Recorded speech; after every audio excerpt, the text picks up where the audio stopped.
For the next faculty presenter, we're very happy to have Professor Anshul Kundaje. So Anshul is an assistant professor in both computer science and genetics here at Stanford. He's really one of the world leaders in developing machine learning, especially for genomics data. So, and he's won many awards, including the NIH Director's New Innovator Award, Sloan Fellowship. So really excited to hear about some of his recent research on looking at machine learning, human disease, and genetics. Thanks, Anshul.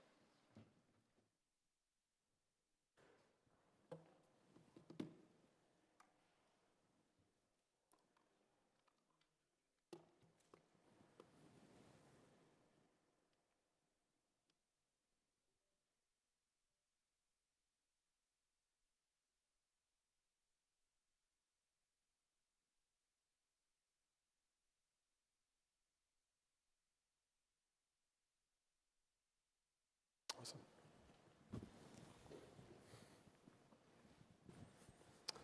All right. Thanks so much, James, for the kind invitation, and thank you all for being here today. Very excited to talk to you about some of the work my lab does. We are at the interface of genetics and computer science, and today I'm going to talk to you about how we use high-throughput DNA sequencing, functional genomics, and machine learning to try to understand the genetic and molecular basis of various types of diseases. So, the human population exhibits pretty significant variation of diverse traits and disease risk. And each of our genomes, they harbor a variety of different types of genetic variants. And these are basically differences in our DNA sequences. And these genetic variants can influence traits and diseases. They are one of the factors alongside the environment that affects traits as well as disease risk. And so hence, if you really want to understand the genetic and molecular basis of disease, cataloging this sort of genetic variation across human populations is critical. And so over the last few decades, what's happened is there's been a revolution in sequencing technology. The size of the sequencing machines have reduced dramatically. The throughput has increased and the cost has dropped. And so this has resulted in pretty widespread population scale sequencing of healthy individuals just to catalog natural genetic variation. So here's an example. These are three, let's say, healthy individuals. At this position in the genome, they vary, right? This individual has an A and a C. Each of us has 2 copies of the genome. This individual has an A and an A. Others might have C and a C, right? So there are many positions in the genome that we differ across populations. And in fact, this kind of population sequencing has revealed millions of genetic variants, about 1 every 1,000 base pairs in the 3 billion base pair human genome. If you think about common genetic variation, that is genetic variation that we see in substantial, let's say 1 to 2% of the population. If you go to very rare variation, including de novo mutations, you sometimes see variants 1 every 4 base pairs in the 3 billion base pairs. So genetic variation is very pervasive. And you can use this kind of population sequencing approach to also study diseases because you can essentially conduct case control studies where you sequence a bunch of healthy individuals. And then, let me just switch to laser point I've discussed, yeah. So you can sequence a bunch of healthy individuals and then a collection of individuals suffering from a specific disease. And then you can catalog genetic variation. You can perform statistical association tests where you simply count the number of individuals that have different versions of that genetic variant. And sometimes you will see very strong associations. So using this sort of strategy, you can actually link genetic loci in terms of whether they are potentially putting you at risk towards specific diseases. So this has been great because it has allowed us to take very large number of traits and diseases and start to understand the genetic basis. But identifying a genetic variant or a locus doesn't tell you what it does, right? So for an example, right here, let's say I sequenced my genome and I found this position at the genome. I have an A, whereas most individuals have a G. Okay, maybe that variant is associated with predisposition to some disease, but I still don't understand what that variant does. I've just identified it. So what is the functional consequence of these genetic variants? That's really what we're interested in, trying to understand the function of the genome. And to actually understand that, I need to decompose the anatomy of the genome a little bit. So if you take the cell and you unwrap the DNA, right, you can start exposing a variety of different types of functional elements. So everyone's familiar with genes. So genes are little pieces of the DNA that encode directly for proteins. That is, if you read the sequence of the gene, you can translate it into an exact protein. It's literally a code, right? But genes occupy just about 2% of the genome. 3 billion base pairs, only 2% directly code for proteins. And these genes are dynamically activated and repressed in different cell states and tissues. So the reason why neurons are different from muscle cells is because they have the same genome, but there's 26,000 genes, and a specific repertoire of those genes is activated in skin cells, a different repertoire in muscle, a different repertoire in brain. So if you're thinking about activating genes, you need a control system, right, to turn things on and off. And that control system is actually encoded into the genome as well. So there are genetic elements right here. These are called, let's call them regulatory control elements. They are also little pieces of DNA. They are like on-off switches. So they turn genes on and off. And how do they do that? Well, they act as landing pads for various proteins. There are proteins whose job is to turn genes on and off. And these proteins recognize specific DNA words, as shown right here, fuzzy DNA words. And these DNA words, evolution has created complex syntax and grammars of these DNA words scattered across the genome. And they, the specific combination of DNA words, they will recruit specific combinations of proteins. And those combinations of proteins will turn genes on in a very specific way in different cell types and tissues. Okay? So deciphering this sort of syntax and grammar of the non-coding genome, the portion of the genome that doesn't directly code for genes, is sort of a holy grail in biology. If we were able to understand how information is encoded outside genes, we would be able to decipher the control system of the genome. And why is this relevant? Well, because if you think about genetic variants, right, you might think, how might they be actually disrupting cellular function, right? One approach is that genetic variants could directly disrupt sequences of genes, in which case you disrupt the proteins themselves. But in other cases, they could disrupt the control elements. You could have a mutation in a control element, and that changes how, when, and how much a gene is turned on and off in a different cell type or tissue. And what's very interesting is these case control studies that have cataloged genetic variation associated with hundreds of diseases, 95% of those variants are actually not directly disrupting genes. They appear to be in control elements. So they appear to be disrupting the control of the genes and the precise amount, timing, and cell type in which those genes are activated. So it's very important for us to actually catalog where these control elements lie and in which cell types and tissues they activate. So how do we do this? Well, thankfully, there's been a revolution in molecular profiling technology. And what that means is, as I said before, these control elements, they act as landing pads for various proteins. And they also are marked by various biochemical modifications. And using sequencing technology, we can actually perform now experiments that can profile the entire genome of an individual in a specific cell type. And when you perform this experiment, you get this kind of beautiful readout.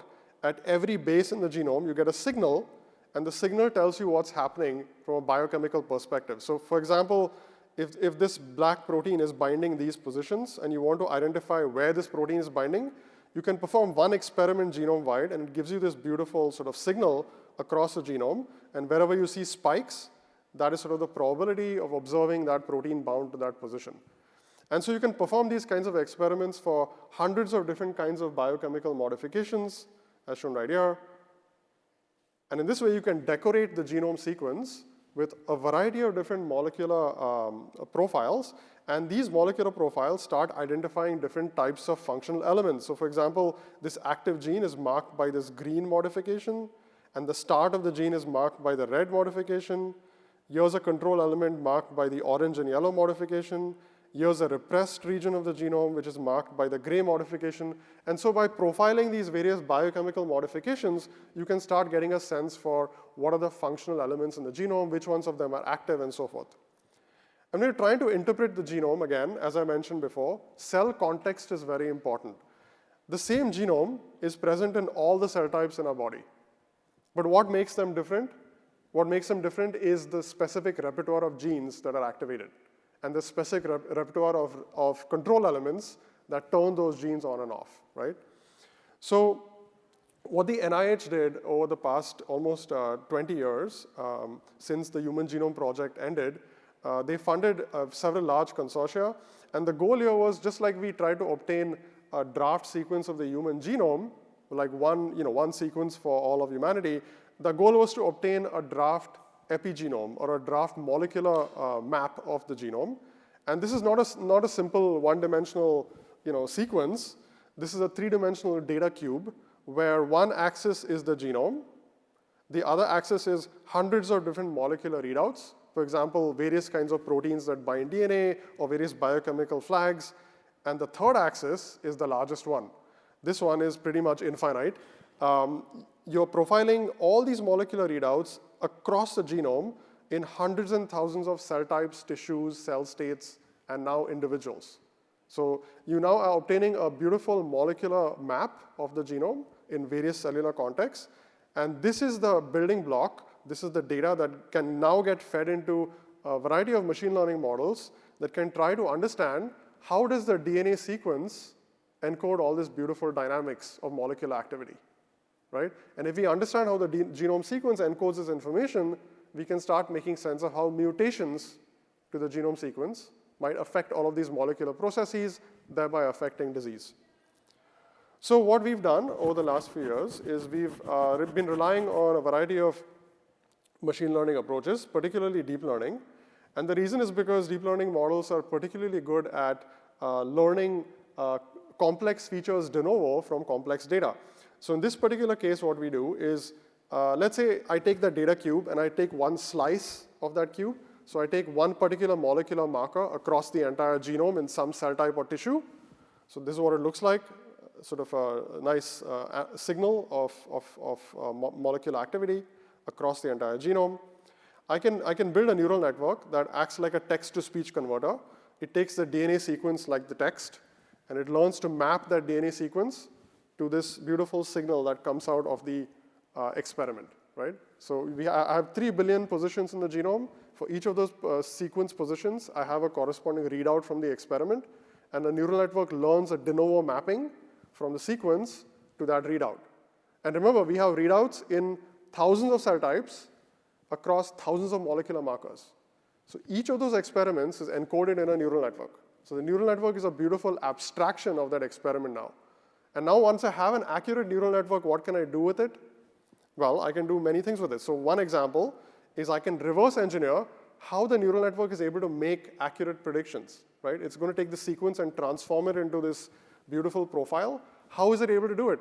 If you're able to figure out which pieces of the sequence the model is learning to make these predictions, we can decode the underlying sequence syntax of the genome. So here's an example. We train this model on the data, and then we take the model trained, and we use various kinds of interpretation methods to sort of backtrack through the multiple layers of the neural network to identify which individual bases in the sequence are really driving that prediction in that cell type, in that genomic location. And our models are incredibly accurate. The recent state-of-the-art models we have, this is just sort of showing you, don't worry too much about the names. These are 4 different proteins. There are thousands of these that bind DNA. Each of them creates this beautiful shadow from the experiment. I'm showing you the observed and predicted tracks from the model at single base resolution. And the models are just using sequence and making predictions. And you can see in many cases, you cannot distinguish the observed experimental profiles from the predictions made by the model just from sequence. So the models are extremely accurate at being able to translate DNA sequences to these molecular profiles. In many cases, they are on par with concordance between replicate experiments. So if you did the experiment twice, and you looked at how similar those would be, the model's predictions from sequence are often as good as the replicate experiments. So we're kind of maxing out how well we can do. So what can we do with these models? Let's go back to trying to understand genetic variation. What we can do is start using these models like oracles. We can perform in silico mutagenesis experiments. That is, we can take the DNA sequence, and we can mutate the DNA. And we can push that DNA sequence, the mutated versions, through the model. And the model will predict what would happen if I took this position right here, let's say one individual had a C and another individual had a G. This is actually real data. This is real predictions from a model. You can see when this individual, the model predicts when this individual has a C at this position. You kind of see this squiggly blue signal. It's pretty nice. It's reasonable. As soon as you switch the sequence from a C to a G, you see this massive amplification of the signal, almost twofold. And then what we can do is we don't have to stop there. So here we make a prediction that this genetic variant, when you switch the C to a G, you see a big increase in the activity of this control element, right? But then how is it doing it? Again, we can use our interpretation tools to backtrack through the model. And what the model tells us is that when this sequence has a C at this position, there's this DNA word right here, which is a landing pad for a protein called SPI1. This is a weak DNA word, and that's what's driving the blue signal. When we switch the C to a G, right, if there's a mutation that causes the C to switch to a G, it creates this really strong DNA word, and these two DNA words collaborate, and they stabilize the binding of this protein, thereby dramatically increasing the activity of that control element, which would then activate a gene, and that gene would probably have some downstream function changing the response of the cell, thereby potentially causing disease, right? So this is how we can do this in silico. So I'm going to show you how we actually do this for actual diseases. This is an example of a result of a case control association study for Alzheimer's disease, which is a neurodegenerative disorder. On the x-axis, I'm showing you the whole genome. Each point in this plot is a genetic variant, okay? On the y-axis is the statistical significance of association. So you see these huge towers. These towers represent genetic loci, genetic variants, that show very strong association with predisposition for Alzheimer's, okay? So there are hundreds of these genetic variants in the genome. Through case control studies, we can identify having associations with Alzheimer's disease. Now how do we figure out what these variants do? So what we do is we go back to the lab. Some of our collaborators, we collaborate with them, and they take, for example, in this case, they took adult human brain, and they performed what is called single cell molecular profiling. They can take all the cells in the adult brain, and at single cell resolution, they can actually profile this sort of beautiful molecular activity. And here I'm showing you just a few examples. These are a variety of different cell types in the brain. There are excitatory neurons, there are microglia, which are the immune-like cells, astrocytes, OPCs.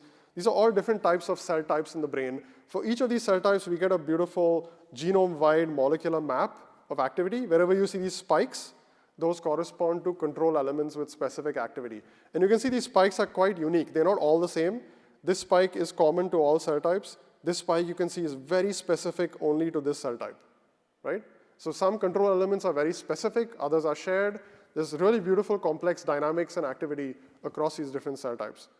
We train our neural networks, one for each cell type, okay?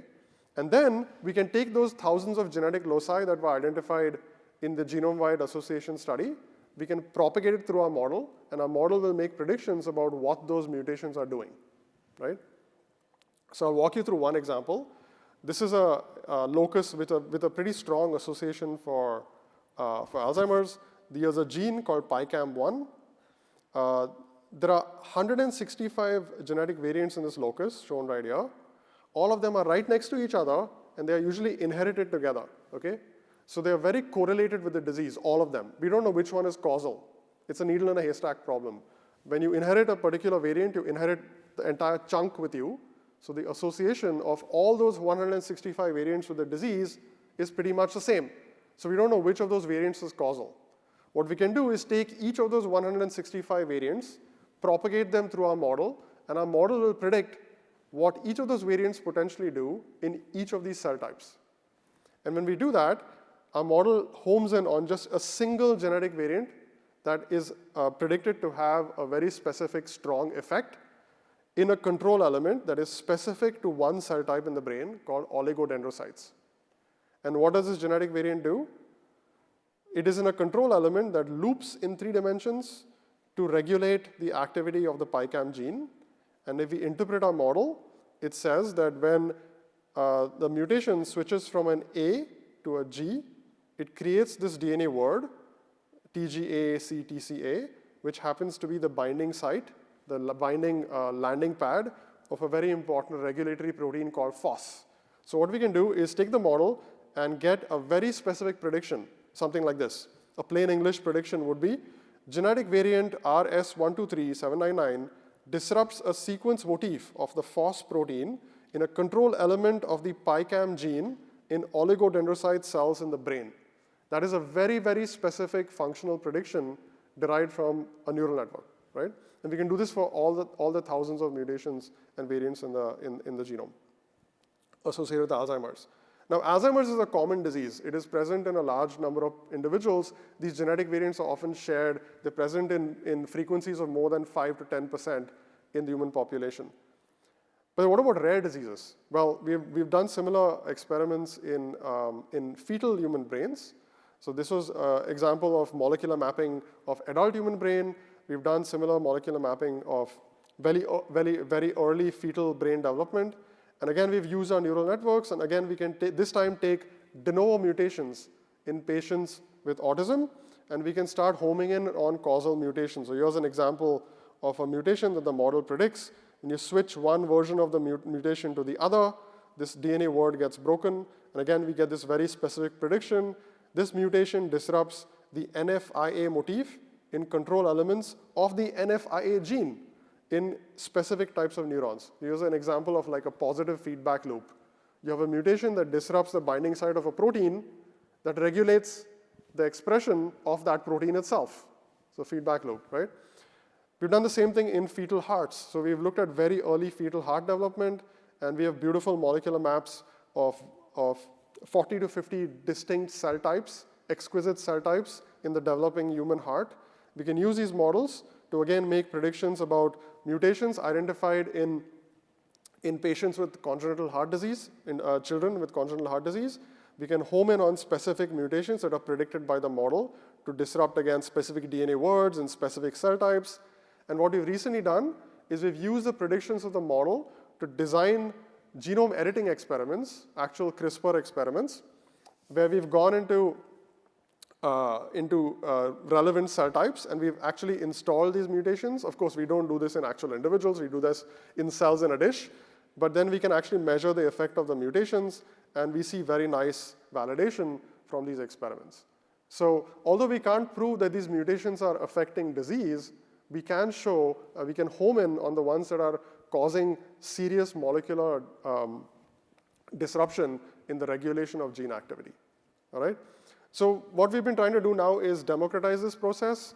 So we've been actually sharing, we've created one of the first model zoos for genomics. It's called KIPI. This was published in 2019. And we are sharing all our models there very openly. So anybody, you could, for example, sequence your genome. You could download it from the sequencing provider. You could take all the variants in your genome and push it through our models. And our models would try to make predictions about which of those variants might be affecting different molecular readouts in different cell types and tissues. And we're continuing to build this forward and doing a lot of experimental validation to try to make sense of how accurate our models are and what kind of novel biology they are learning. So just to summarize, I think I showed you that large-scale molecular profiling datasets are a very powerful strategy to decipher genome function. But by themselves, they don't tell you much. You need predictive models with them to really harness their power. And I showed you how neural networks can map DNA sequence to molecular profiles with unprecedented accuracy. The models are not, even though they are black boxes, they are not uninterpretable. As I showed you, you can actually use them to decipher the underlying functional DNA letters, the words, the syntax. The models can then be used as oracles to decipher disease-associated mutations. They can be used to design genome editing experiments. So testing thousands and hundreds and thousands of mutations in the lab is not a feasible process today, right? But the models can really home in on a small set of variants that you could potentially validate. And these predictions now provide these very specific clues for therapeutic interventions. They tell you which gene, which protein, which variant, right? So all of these provide avenues for therapeutic attack. And so it's a very exciting time where machine learning and genomics are coming together to improve our understanding of the genetic and molecular basis of diseases. And with that, I'll just thank all all the students, postdocs in my lab who are really amazing in driving all of this work. And none of this is possible without our collaborators. My lab is purely dry. We are a machine learning lab. So all the beautiful experiments I showed you are all done by our collaborators at Stanford and elsewhere, and of course, our funding sources. Thanks.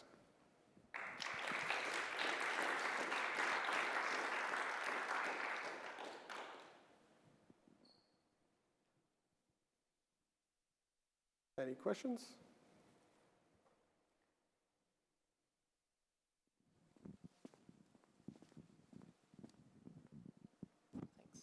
Great. Thank you very much, Anshul. That's really exciting.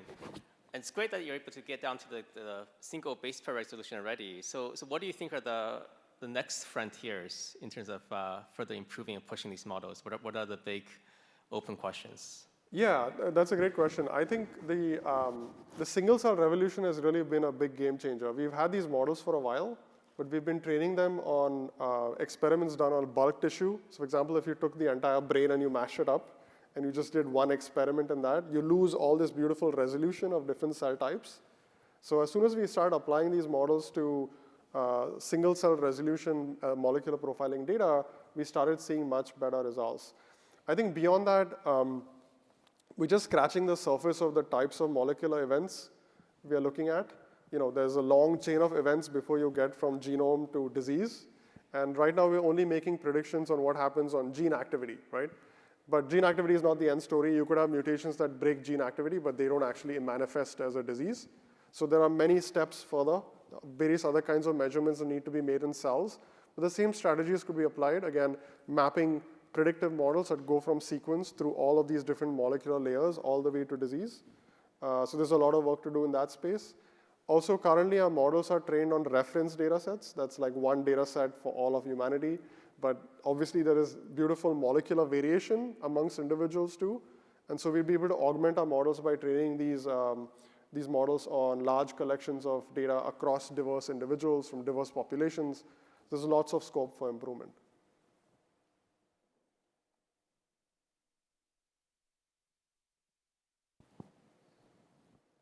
Have you seen your models actively affecting drug development pipelines kicking off?